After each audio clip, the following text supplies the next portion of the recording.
Do we have everybody here? All teams here? We also have some new people. Who's new here? Okay. We'll put you in a group after we finish the theory. So welcome to the lecture. I don't know if you are aware, but this is the hardest workshop lecture because all speakers before me, they were really motivating and trying to push you and motivate you. And I'm here to crush your dreams and prove you are wrong. So don't cry, don't cry. Life will still go on. First, we'll start with some boring theory, half an hour. I'll explain why we are validating ideas and different approaches to that. And I'll focus on two big buzzwords. One is lean startup, second one is MVP, or minimum viable product. I did a pitch yesterday, maybe you remember that. I have a small company called Jamil's DO, which operates under brand Jambox Software, and I also have a new startup called TestDome, which is for recruitment testing. And I will share some of my experiences. Why are we here? Idea is to validate your business idea, but there's different approaches you can take. And with the lean startup MVP, I will show you how to cut validation costs from $10 million to $1,000 in one concrete example. Why lean startup? The problem with startups is that most of startups fail. According to Wall Street Journal, more than 95% of startups fail or don't return invested money to the investors. So it's also failure. And the interesting thing, it's not because as a startup you are small, unexperienced, you don't have resources. Even large companies which employ people who have 20+ years of experience, they have big, enormous failures. I don't know if you remember BlackBerry tablet, which showed and nobody was buying it. You certainly remember Windows 8. Google Wave was extremely high product. Everybody's going to use it. It's going to replace email. Nobody used it. Google killed it. IBM OS/2 was alternative operating system. At the end, IBM was giving it for free. You buy a computer, you get OS/2. Nobody was using it. Sun Network computer, etc., etc. So people realize that no matter what's your background and experience, most of the cases when you have a new idea for a product, it fails. Why is that? Well, in my opinion, there are three main risks associated with a new product and a service. First is the market risk. So you're always targeting some users. And the more niche you go, the less potential users you have of your product. And sometimes you get so creative with ideas that you end up with a niche of one person, and that is you. So in the entire world, there's only one person who thinks it's cool, and that's you. Let me give you an example. For example, you want to create conference software where it eases the registration of attendees. People buy tickets for a conference and they print out QR codes, and then you have a scanner which scans QR codes and goes automatically, and your target are organizers of small conferences because there's also a solution for big players. And the thing is, like, I organize conferences, and scanning barcodes or QR codes, it's so slow. If you have less than 30 attendees, you just have one sheet of paper, your name, okay, checked, let's go. So there is no big market for that. And you need to be aware that if something is high-tech or cool, doesn't mean it will really help people. Second risk, which is really hard to spot to startup founders, is marketing risk. And that is, solution is good. It solves the problem. So it really works. But because of the psychology of the users and attitudes they have, it's really hard to convince them they need to solve that problem. They refuse to use it, although you try to explain it's really useful. And all startup founders stumble on this problem. I also stumbled on that this specific problem. You always think it's going to be easy to sell because it's such a good solution. So I'll give you one example. What would you price a device which, if used regularly, can increase your lifespan for 5 years, in some countries for 20 years. And it keeps you healthy, and it keeps your lifestyle in order. How much would you pay for such a device? Like $5,000? Why? Because I want to keep a disordered lifestyle. Well, okay, okay. I think you can find people that will pay really good for it. Yeah. So, you know, if you put it on paper, people would pay enormous amounts of money to live 1 year longer, to be healthy, to don't have any issues with their health. But in practice, there is such a device which costs €0.50, and there is a big portion of the world who refuses to use the device. Can you guess what it is? Shoes. What? Walking shoes. No. And I have it in my pocket. Yeah, that's true. So the thing with the condom is that it's really cheap, simple to produce device, but at least in my country, most of the guys refuse to use it. So when you go to an investor and you say, my target is everybody, everybody is going to use this, that's bullshit. Don't say that because you look funny. Like even the simple invention like a condom is not used worldwide. And actually Bill Gates donated a big amount of money to create a condom which is more pleasure to use because they try to persuade people to use it all over the world. So you think everybody is going to use your product, but that's not the case. It's always going to be a small percentage of people who realize the problem. And the third thing, which is a big risk with startups, is technological risk. For example, if you develop a cure against cancer, you don't have problem with the market risk and marketing risk. People want that. If you have that, you can have the worst web page in the world, people will buy it. But the problem is, currently there is no technology available to create a cure against all types of cancer. And we are not going to talk about that risk today because we are purely interested in testing market risks and marketing risks. So to see how many target users we have and to see if we can sell them a product. So essential point in a lean startup is that you start with hypotheses. So everything needs to be tested. If you think something is in fact true, you need to test it. And for example, for market risk, first question you need to ask yourself, is there a problem? Do really people perceive what you are solving as a problem? After that, you need to ask yourself, how many people actually has that problem?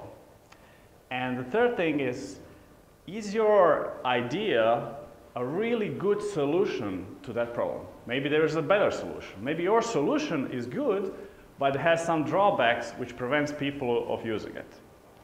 And for marketing risk, another set of questions.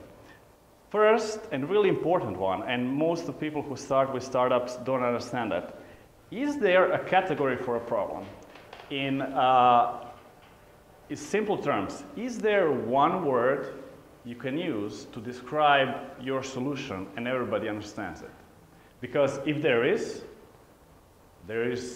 no problem with marketing. You are saying, I'm selling CRM, I'm selling CMS, I'm selling antivirus. You say that word, everybody understands it because it's a category. Inside that category, there are 100 vendors and there are millions of users searching on Google for that category. If you invent something new and it takes half a page to explain what's that, you are probably not going to succeed. Because as a small company, as a small startup, nobody will listen to you and trust you. If you are a big player, then you can organize conferences and talk about something, educate people. As a small company, you need to fit in some niche, which has some description. The second question, is problem big enough for people to want to pay for that problem? Except for the example of condoms, another example is winter tires. So it really solves the problem of handling a car in the winter.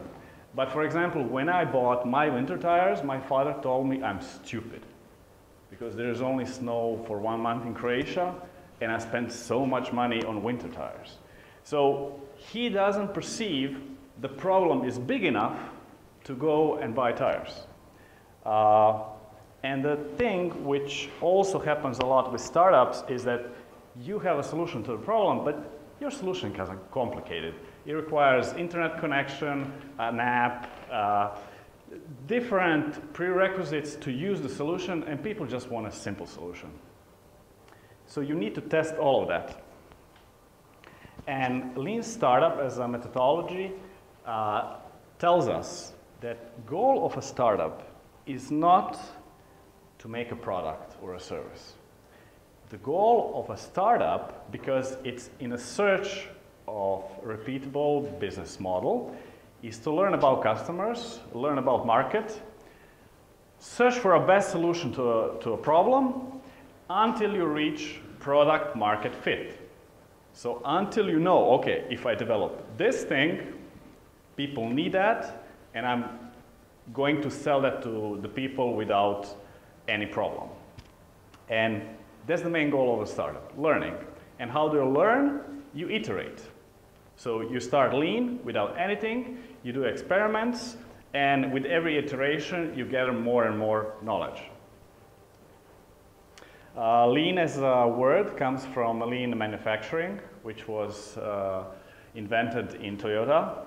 And the main goal is to eliminate all waste.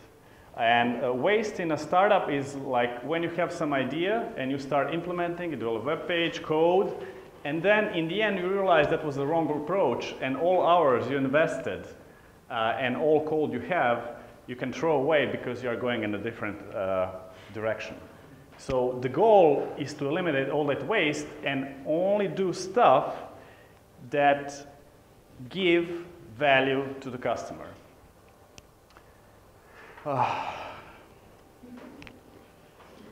Now we come to the most important point. Minimum viable product. Well, it sounds like a buzzword, but it's really simple.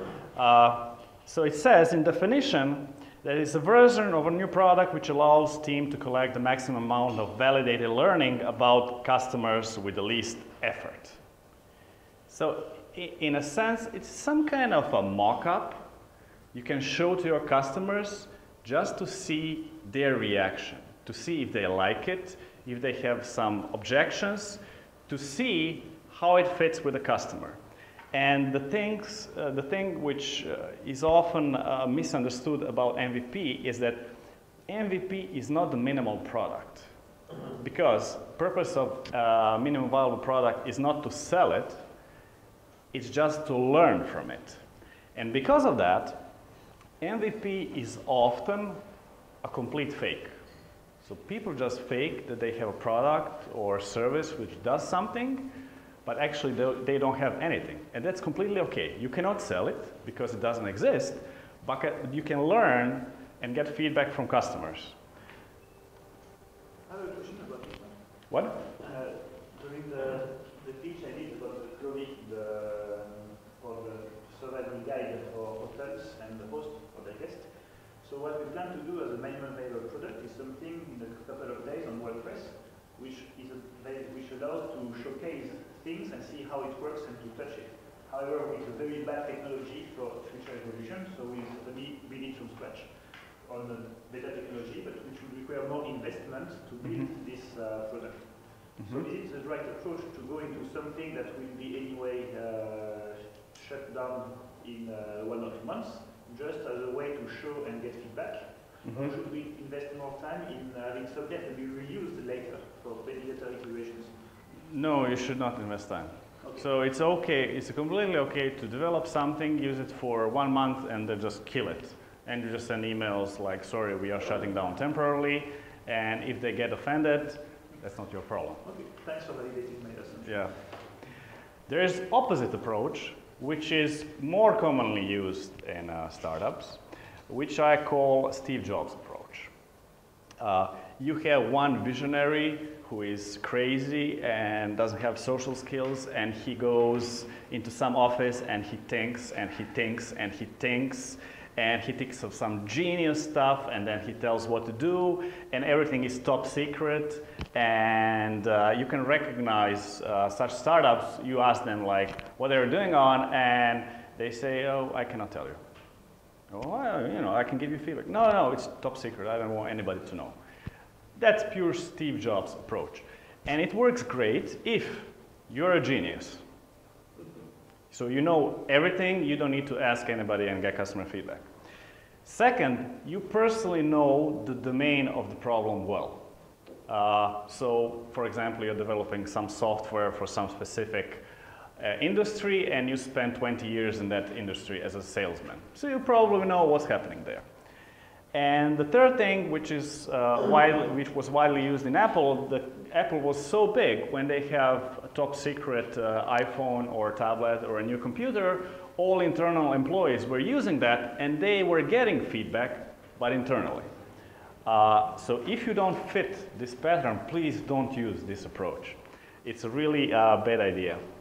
My website, Jambox Software, is now 10 years in production, and we released many small products. And when I started, I was using a lot of Steve Jobs approach. I just had a vision, what I want the product to be, and then I release it and see what happens.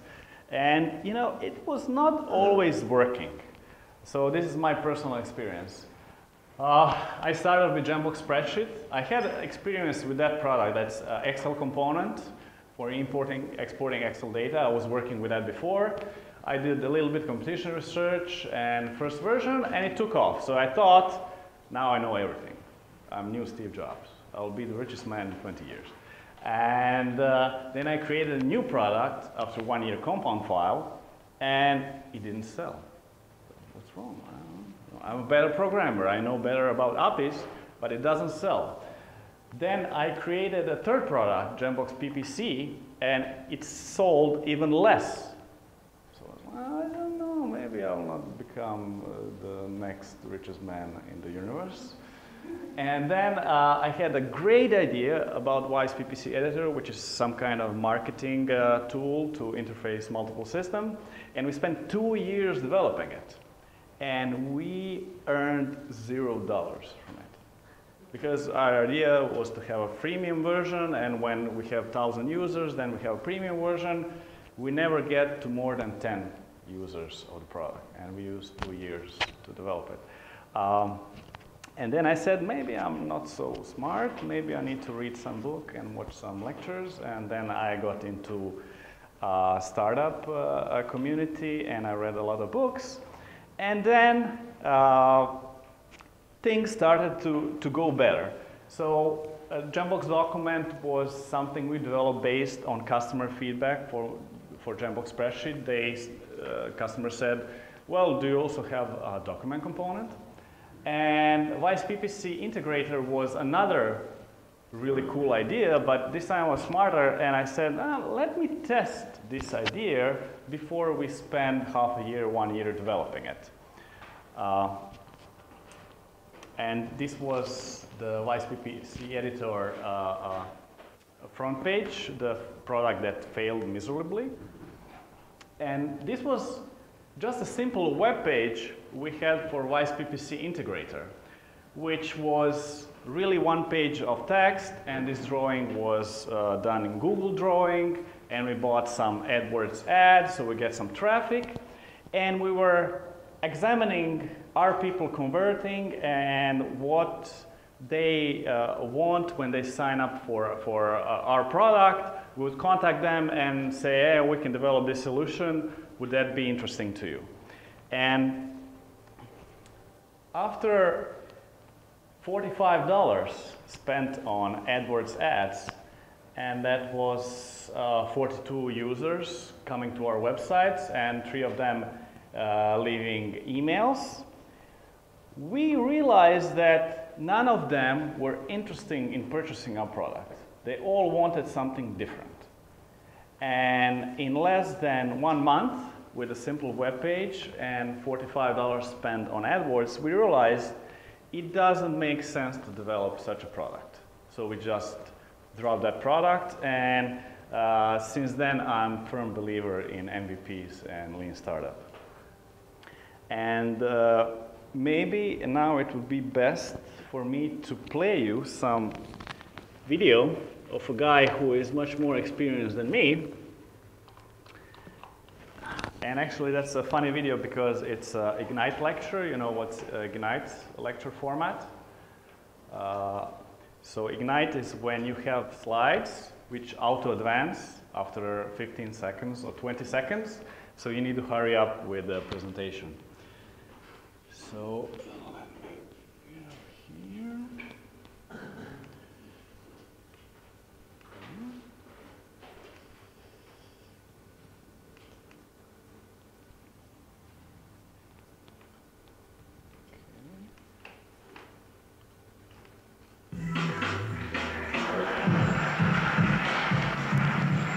So I'm going to talk about a specific technique that my startups use to conduct really realistic, really effective user tests of our ideas.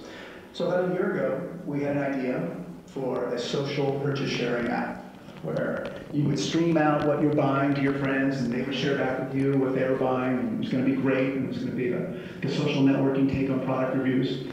And being a lean startup, we mocked it up, static prototypes, we got it in front of a lot of people, and they said, you know, I'm not going to use it, but I can see how other people might use it. And then we heard that again and again. We said, well, why wouldn't you use it? And they said, because I don't know which of my friends would actually use this. And it made sense. It's a social application, and if they don't see the real faces of their friends that they can emotionally connect with, they can't actually rock what it's going to be about. So I said, all right, we need to make this a more realistic test than what we've done. And we drilled down on the most important interaction on the site, which is when someone does a purchase and shares it on Facebook, and it appears in their friend's newsfeed. And we're interested, would people actually click? Would they care?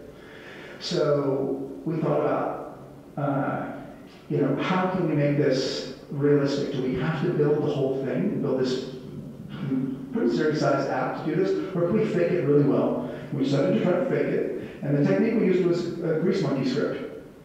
So if you're not familiar with Grease Monkey, it's just a simple little JavaScript that can change the way a website appears. So here's an Amazon product page. After I install Grease Monkey, it now pops up every time I go there, a little yellow box that shows competitors' prices. So it's just to one page and then it alters that page. So I went on rentacoder.com, described what I wanted. I found a guy in the Philippines who was willing to build our script for $40. We sent our $40 across the ocean. And a few days later, sure enough, back came the script. And it's pretty simple. There's the whole thing right there. You just drag that into Chrome or to Firefox, and it wakes up every time it gets on its target page. So every time we went to Facebook, it would wake up and it would run itself. So the next thing we do is our standard procedure. We post an ad on Craigslist, and we're running a social media focus group. We bring people in, say, what's your favorite social media site? And invariably they'd say Facebook. I'd say, great, why don't you log into Facebook? That's a great idea. And up would pop their newsfeed, and they're feeling totally in control. It seems very realistic. The newsfeed pops up, and the Grease Monkey script runs, and it inserts fake content into their feed, and it's using their real friends' names and faces. So it's pixel perfect real. If we built the whole thing, it wouldn't look any different than that. And so we sat back and said, well, are they going to notice this content that our app would normally insert to their feed? And sure enough, no prompting, they were like, wait a minute, my friend Michelle bought a Lady Gaga album, my friend Charlie bought, you know, an iPad, and they noticed, and they reacted very strongly. Hated it. This is how Facebook is going to hell. It used to be about friends, and now it's about commercial stuff.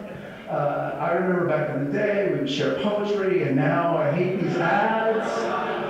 And we did it 50 times, and there were 3 people who liked it. So it was a very different reaction than when we did the initial prototypes. And it really wasn't that hard to do. You know, it's a $40 script. So that's my main point. You know, don't think that you just have to do a paper. You can do something better. So one thing to explain about Grease Monkey, it only works on the computer that you're testing on. So it's good for one-on-one. We couldn't really change Facebook for the whole world. Just want to clear that up. But it can work with any page. So here's another example of how we use it. You can hack Google to insert a link. So I'll bring people in and say, oh, you know, we're testing some stuff. Why don't you Google term such and such and just click on the first link. And we can stick the link to our fake landing page in there, but they think it's real because Google's blessed it. It's, you know, looks legit. So the $2 million. When we did this, we had 2 competitors who each raised about $10 million each from the best firms out there. And they started building this thing that went all out. Major features, incredible screencasts, everything. No expense was spared. And we said, wow, you know, our testing showed that people don't actually want to use this, but they are going gangbusters. Like, what were we missing? Maybe we misread the results. And after about 9 months of them building it, this was in February, one of the CEOs came out and said, you know what, the whole thing was a mistake. And coincidentally, on Thursday, the other CEO said the same thing. It was just a tech crunch on Thursday night. I was like, oh, I'm going to update the slides.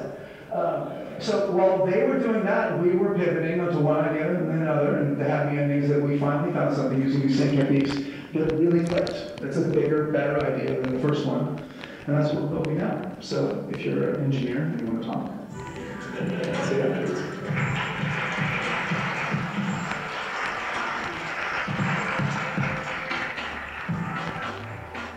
So we are going to talk about this example a bit. Let me just switch to PowerPoint.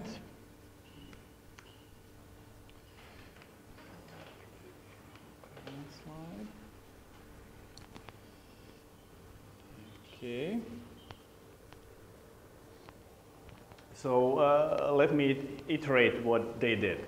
So they had an idea for a social recommendation website, and that's really hard to build, the whole website. So first they started asking their friends, family, whatever, and they would say, oh, it's so cool, it's such a great idea, you're so smart. Yeah, people are going to use it, you know, just recommend the product. What's happening there? You just recommend the product, other people see it, they buy it, blah, blah, but, you know, they were not completely sure that's the real thing.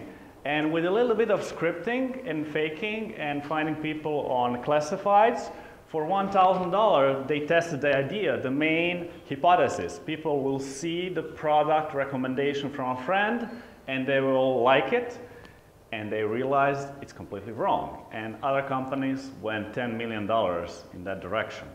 So the first one was Blippi, and the second one was Swipely. So you can see the amounts they used on marketing, development, promotion, and stuff. And for those of you who still believe in Steve Jobs' approach, Apple also has some major failures. I don't know if you remember, but they released Apple Ping, which was kind of social networking inside iTunes, where users can recommend, so it was the same thing, movies and songs to each other. Steve Jobs launched that, but Steve Jobs was an older guy who didn't know anything about social networks. They were not teenagers. And what happened, you know, in September 2012, they shut down and then replaced the whole Ping network with integration with Facebook and Twitter, which can be done in 2 days. So even the Steve Jobs was not right all the time. Let me give you some positive example. Groupon is the most famous deal of the day website, and Andrew Mason explains how they started it. So they started with a completely different idea, and they were thinking maybe we should pivot in direction of this deal of the day, and they just created a WordPress site, which you can do in one afternoon. And they decided first of their offer is going to be pizza, half the price in the same building they were in. There was a pizzeria, and it was an instant hit. So they made a second deal next day and the deal after that. And he's saying that actual coupon generation was done using FileMaker. So, you know, you see the form on a website, you say, yeah, I want a deal of the day, and somebody receives an email, and they have a list of all the people, and then somebody pours that to FileMaker, and they generate PDFs, and then they send emails from automated manually, and they keep doing that until they had like 500 PDFs they need to send manually. And then they said, maybe now is the time to find some programmers that build a system that works. And now they are a billion-dollar company. So this is a positive example of starting really small to see if the idea works or not. In conclusion, I think Lean Startup is a great methodology to test and expand in new markets you don't know much about. It's used by both small and large companies. I need to emphasize that. Did you ever notice that you go to Google page and it looks different? Not the logo, but some options are different. They have internal testing tool when they are adding buttons to the Google homepage. They deploy that to small sample of users, like just 1 million users, and then they measure, do people click on that button, how do they use that feature? And Facebook does the same. Every week they have experiments, and there were articles that suddenly people in Kansas have different Facebook than all other states in the US. So they are running the experiment on the state level. And it's really good because they, even though they are the biggest experts in search or social networks, they need to test the feature to see if people are going to use it. It has big applications outside technology. For example, you can use it in politics. Often some advanced projects are done on a city level or a county level, and if it works, then you scale it to entire country. Unfortunately, most of the politicians are not aware of that. They just think of new law and deploy that to the whole country, and then after half a year, they just revert the decision, which is kind of funny and sad at the same time. And it's also useful for marketing. Some marketing firms, they rent big billboards just in one city area, see what the response is. If the response is good, then they go with billboards in entire country. Unfortunately, there are some situations when it's really hard to create good MVP and get useful feedback. For example, I was doing a lot of business to business, and the thing is, consumers don't mind if they have a single web page with a form and they like it, they want to purchase the product. But big businesses, they want a serious web page, they want a salesperson, they want to communicate with somebody. If you don't look serious, they just ignore you. So you need to be really creative with testing such ideas. For literature, I recommend two books. Eric Ries's The Lean Startup is the golden startup, and Steve Blank, The Startup Owner's Manual. So read the book and see in their examples how to test and validate ideas. Do you have any questions on this? Can you go back? Yeah. Same question.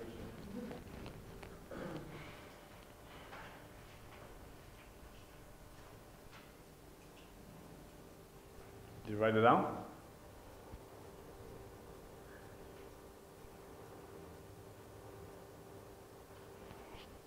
So questions?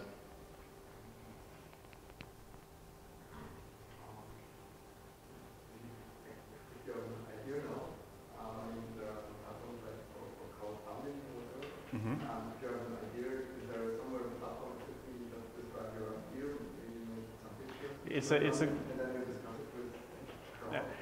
It's a good question, because few years back, we started with Kickstarter and Indiegogo and other crowdfunding websites, which are really great because they enable you to test idea before you build something big. So you create one page with a description and a video, and if people like it, they register for it, put some money, and then you have initial money to build the product. if you have a product that fits that description, use Kickstarter or Indiegogo. Unfortunately, it's more geared towards cool gadgets, designer stuff, consumer stuff. People even use it to create video games. So there were big Kickstarter campaigns where they finance video games. But for that kind of stuff, they need to have some big name. So there was a game designer with 20 years of experience. He creates a new game, people know him, and he will gather money for the Kickstarter campaign. So you need to have something to show. It's mostly consumer oriented. I don't think we can validate any of current startups using Kickstarter. Yeah. There was actually software, open source software, and now software as a service company which was launched on Kickstarter. I don't know if you know Ghost.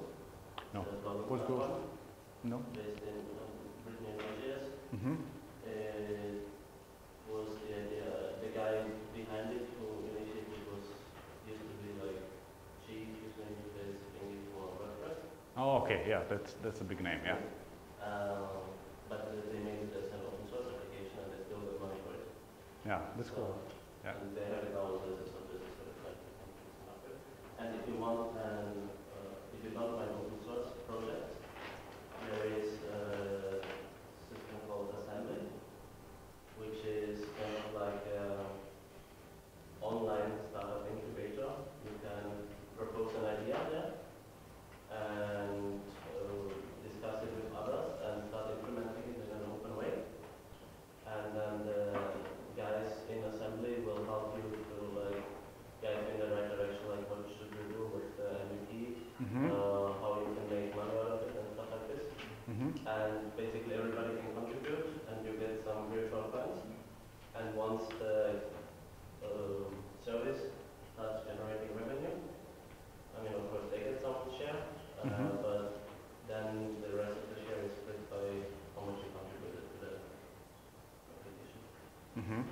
That's really interesting. Just on this, in parallel, we are launching something similar to what you're mentioning. Our name is Works Idea, not ideas, but it is similar to what you're mentioning. We don't take any share and equity on the content, but it's slightly different business model. We're just to refine, so we know ourselves to what it, which is good. So we're doing the visitor for you.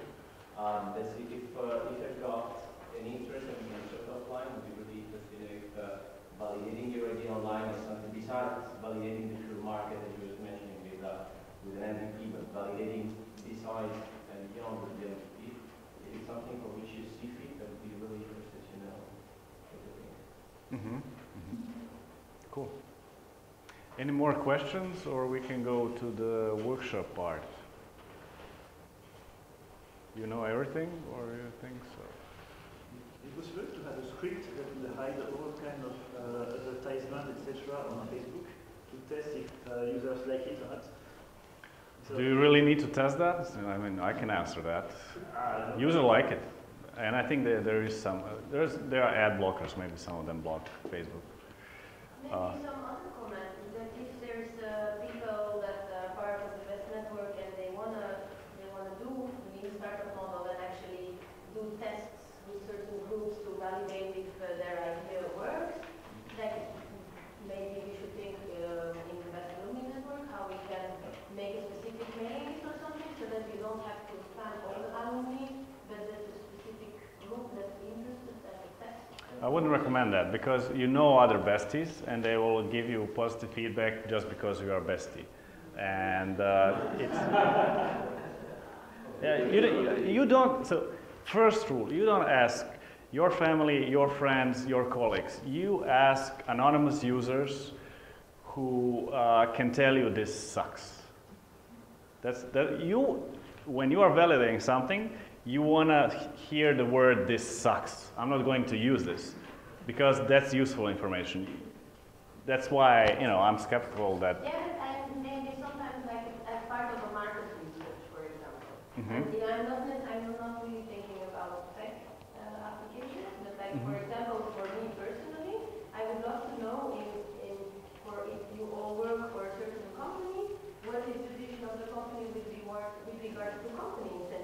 the policy in your company? Do you do company incentives and so on? So like, that I don't want to spam everyone, so if there is like a... Yeah, that's a good example. That's a good example. We're putting works idea because it's not we've got experts, and experts have gone here, we have expertise, so you can say I'm an expert in HR, for example, and I'm looking for somebody from HR to tell me which are the best practices because I don't know anything about it. Yeah. It's not in a spamming, I'm more asking this specific question to you. Yeah. It's works idea, but it's not online yet. People are somehow doing that already on the entrepreneurship list. I mean, when somebody has a problem like that, they write and whoever is interested replies. Communities do that way. Yeah. You can use that, but you can also use LinkedIn. You can search for people who have certain titles or positions inside some companies.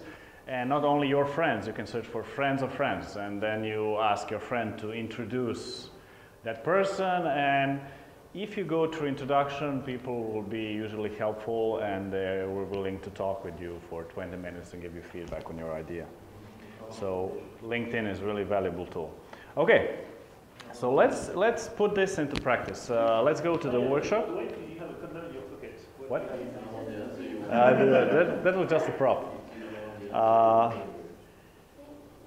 On the workshop, we will start with... So as I was going to say, I don't know if you use finger rules or not. What? I don't know if you use finger rules or not, or if you let people, I don't know. But you can spam the alumni list because, as you can see at the moment, is no political business, which is good. And it's roughly, I'm in Frankfurt, I'm in Dubai, I'm in this way, you want me. So I do that, or I'm starting my own company and I'm looking for people to help me. It fits. No way. Yeah, he is the boss. Yeah. Mailing list, And you got the flashing. mailing list is gone at the moment, so use it. Use it. Yeah. Okay.